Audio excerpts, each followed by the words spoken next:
Tommy on the beat. We're out here today moving around cages full of shell. Looks cooler than it sounds, I guess. But these cages are full of Pacific oyster shell, which through Puget Sound Restoration Fund was used in their hatchery environment to propagate Olympia oyster seed. So these shells would have been in tanks. Olympia oyster larvae would have gone into those tanks with heated water. They would have settled onto that shell, and they actually came up in a U-Haul about 1 year ago. That would be May 2025. And here we are, late April 2026. So these Olympia oysters, when we first got our hands on them, the culch, again the shell, looked like it had a bunch of spots on there, right? So little specks of dust, basically.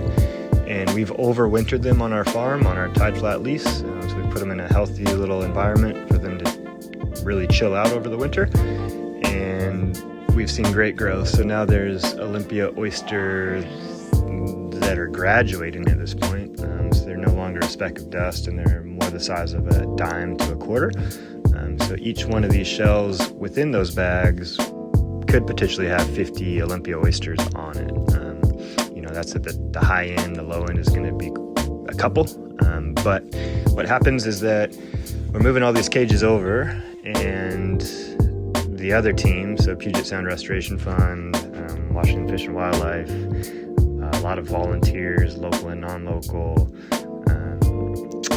We've got the Marine Resource Committee, so all sorts of folks will be doing the actual heavy lifting. So we're using hydraulics here in the boat, but they'll be dropped at location, and then, as you'll see, the volunteers and everybody else will be out there spreading these bags of shell onto the ground, and they'll be creating plots, spreading the shell out, and then this is effectively the graduation of these baby oysters into the wild.